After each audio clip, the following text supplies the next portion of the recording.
Salam Bapak Ibu yang terkasih di dalam Tuhan. Saat ini kita akan merenungkan kebenaran firman Tuhan yang terdapat di dalam Imamat pasal yang ke-6 ayat yang ke-8 sampai 13. Namun sebelum kita membaca firman Tuhan, terlebih dahulu kita memohon pertolongan kepada Tuhan. Kita berdoa. Ya Bapa di dalam kerajaan surga, pada saat ini kami bersyukur atas penyertaan-Mu yang telah kami alami dalam sepanjang kehidupan kami. Dan pada saat ini kami akan membaca firman-Mu, merenungkan firman-Mu. Mari Tuhan, kuasai kami dengan Roh Kudus-Mu agar kami dapat melakukan firman-Mu yang akan kami baca dan renungkan bersama. Ini doa kami dalam nama Tuhan Yesus kami berdoa. Amin.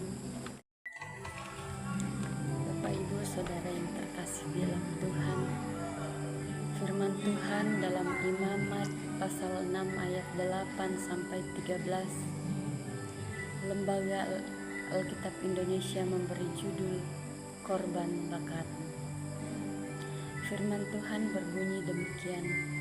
Tuhan berfirman kepada Musa, "Perintahkanlah kepada Harun dan anak-anaknya, inilah hukum tentang korban bakaran.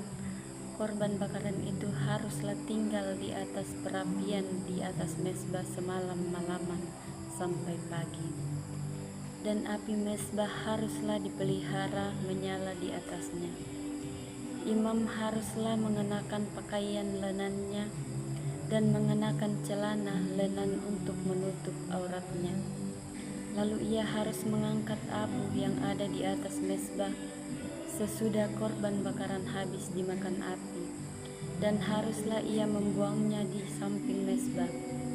Kemudian haruslah ia menanggalkan pakaiannya dan mengenakan pakaian lain, lalu membawa abu itu keluar perkemahan ke suatu tempat yang tahir.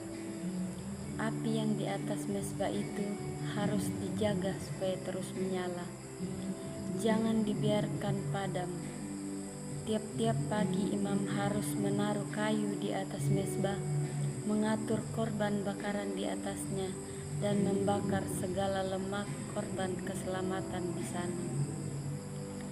Harus dijaga supaya api tetap menyala di atas mezbah. Janganlah dibiarkan padam. Amin. Nah, Bapak Ibu, saudara-saudari yang terkasih di dalam Tuhan, firman Tuhan yang telah kita baca dari Imamat pasal 6 ayat 8 sampai 13. Kita akan merenungkan di bawah satu tema, yaitu jagalah agar apimu tetap menyala. Jagalah agar apimu tetap menyala.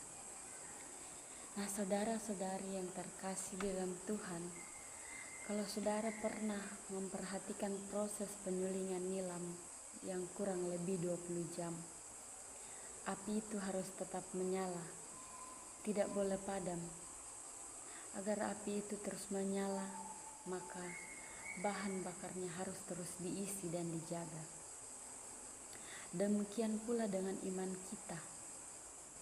Iman akan tetap menyala jika kita terus mengisinya dengan kepercayaan, ketaatan, dan kesetiaan kita kepada Tuhan.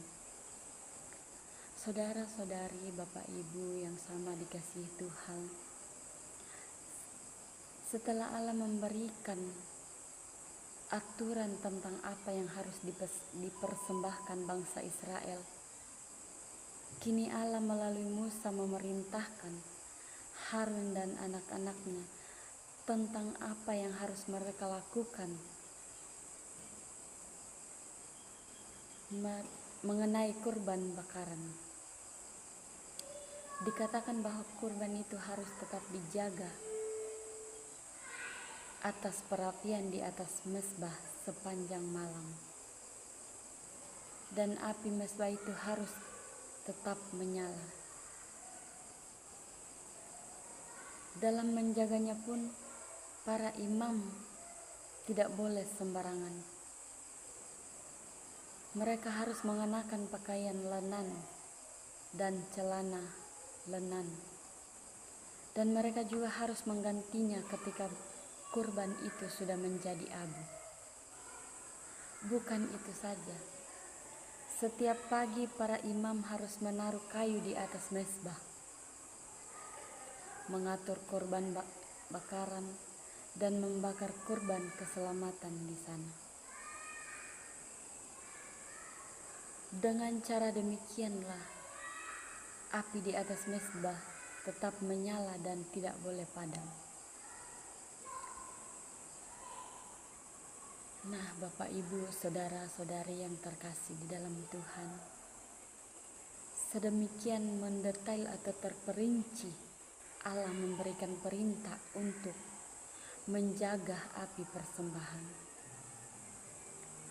Api mezbah yang selalu menyala itulah tanda bahwa umat tidak henti-hentinya memberi persembahan kepada Allah, dan tidak henti-hentinya pula dia atau mereka menyembah Allah.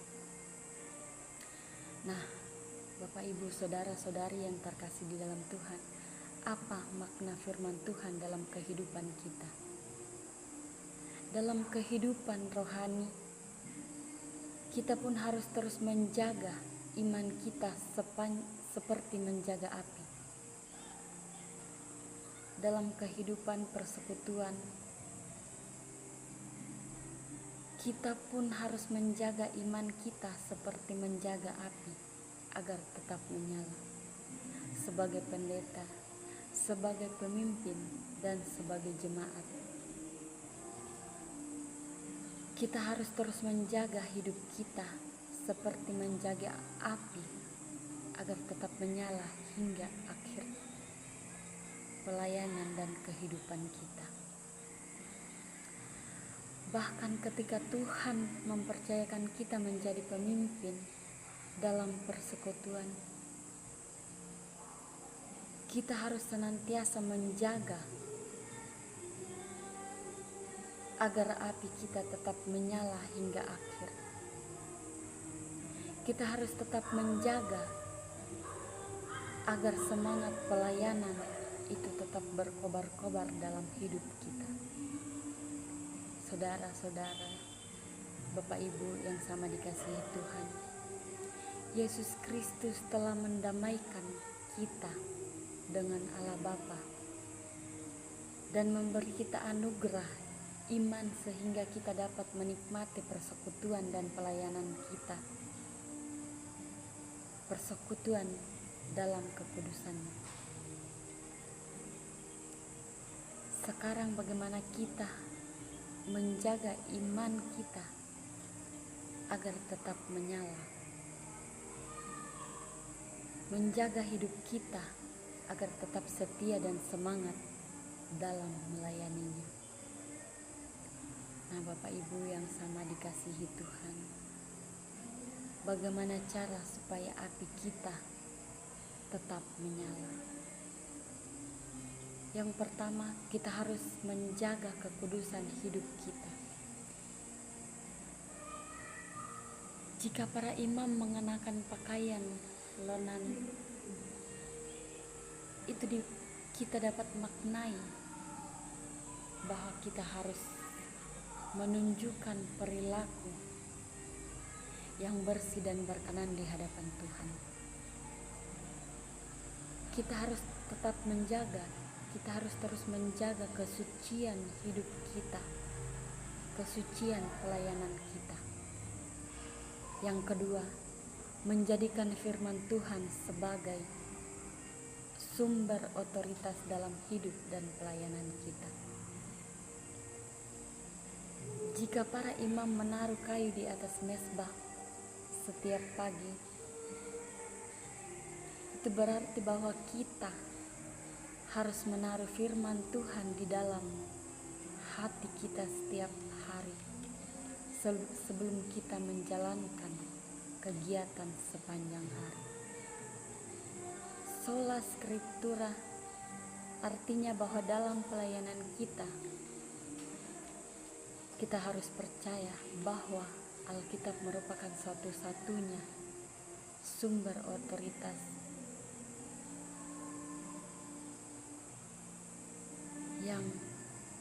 tidak mungkin keliru dalam urusan iman dan dalam praktik hidup kita sehari-hari. Saudara-saudara, Bapak Ibu yang sama dikasihi Tuhan, agar supaya api kita tetap menyala dalam kehidupan dan dalam pelayanan kita, maka kita harus menjaga kekudusan hidup kita. Kita harus menjadikan firman Tuhan atau Alkitab sebagai satu-satunya otoritas dalam hidup kita. Oleh sebab itu, saudara-saudara, Bapak Ibu yang terkasih di dalam Tuhan, mari kita terus menjaga agar iman kita tetap menyala setiap hari tanpa henti-hentinya. Kobarkanlah semangat di dalam persekutuan dan pelayanan kita bagi Tuhan. Tuhan menolong dan memberkati kita dengan firman-Nya. Amin. Kita berdoa.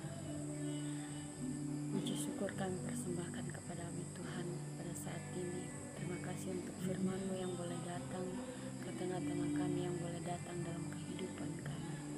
Kiranya firman-Mu yang boleh kami dengarkan, boleh kami baca, dapat tertanam baik dan dapat menjadi pedoman dalam kehidupan kami untuk terus semangat dalam melayani Tuhan dalam kehidupan kami.